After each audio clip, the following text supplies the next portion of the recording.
Welcome to Newsroom Weekly Review, your Middle East U.S. entertainment news on YouTube. I'm Chella Smith, here most Fridays. I hold the Iraqi Dinar, so I bring you the latest on reforms and economics based on reports put out by the Middle East news media outlets. I do this weekly review based on my interests. Thank you everyone who joins me each week. I appreciate all your continued support through your comments, likes, and shares. Those of you who are joining me for the first time, welcome to Newsroom. If you hold the Iraqi Dinar, maybe this channel will be of interest for you. I'm not a financial advisor. This channel is for entertainment purposes only. I appreciate all the positive feedback as this channel is growing. Thank you everyone again for being here. This week's show will be very short and straight to the point. Here in the U.S., many of us are celebrating Christmas. It is a time of God showing His great love for us. It can be a time of healing and renewed strength.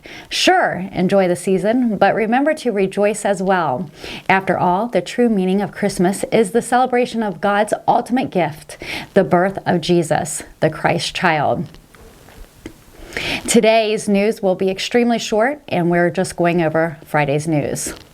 Alfred News reports early this morning, the government has clarified about the fate of the financial deductions percentage that was being paid for Kuwait's compensation after the last file was recently closed after Iraq paid the last payment of it a few days ago. The financial advisor to Prime Minister Mauser Mohammed Saleh told Alfred News the percentage of deductions that was allocated to compensation for Kuwait's women will return to the financial budget to enhance revenues. And regarding the possibility of allocating this percentage to the generation and sovereignty funds, Saleh said the idea of establishing such funds is usually for small oil countries, where there is money invested outside the country in its fund security, real estates, and bonds to generate financial income for the countries. However, he added, but these projects are for the surplus economy and not for the deficit economy, as in Iraq, which does not have a financial surplus for these funds with the deficit in its budget. The day before yesterday, Iraq announced the closure of the files of compensation payments to Kuwait, which amounted to $52 billion more than 30 years ago after Saddam's regime invaded the neighboring countries. The Central Bank of Iraq announced last Tuesday the payment of the last installment of $44 million.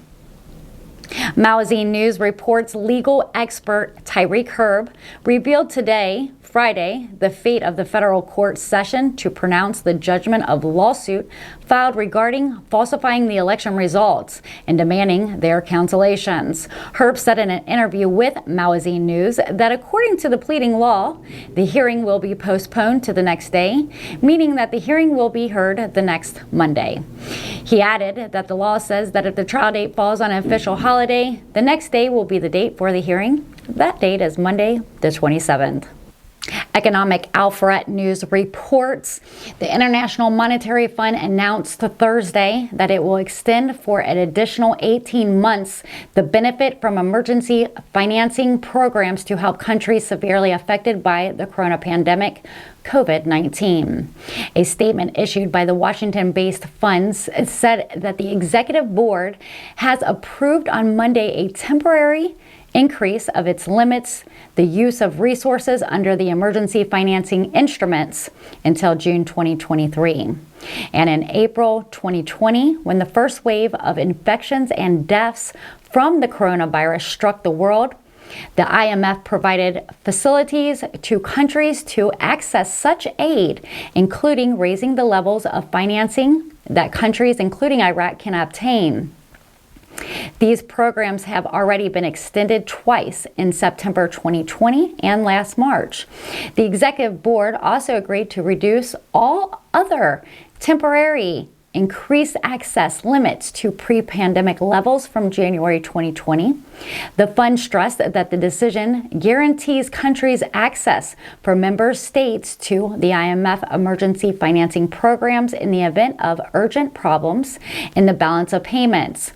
They include the rapid credit facilities an interest-free program available to low-income countries and rapid financing instruments available to all members of the funds. Funds can be distributed very quickly to help member states implement emergency response policies. And the International Monetary Fund said on Monday that it had approved the fifth and the final round of debt relief under a program aimed at helping the poorest countries deal with COVID. That's it for this week's Newsroom Weekly Review, your Middle East U.S. entertainment news on reforms and economics. I try to bring you all the latest Dinar news without having to keep up with all the different outlets. I'm Chella Smith, Newsroom here on YouTube. Don't forget to subscribe, and if you like my content, give me a thumbs up and even a share. I will see you next Friday for your next Newsroom update. Shout out to Currency 365 for his continued support. If you want to learn about stocks and cryptos, you can join him and his crew for the most recent updates. You can find him on YouTube or Patreon. Thank you everyone again for joining me. Stay warm and cozy this Christmas. Enjoy those celebrations with your family and friends. Don't forget, the specialist gift you can give someone is your time and love.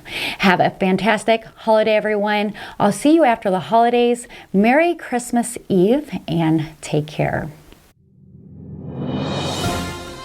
Make sure you join us Fridays, 4 p.m. with Newsroom Updates with Chella Smith, Entertainment News.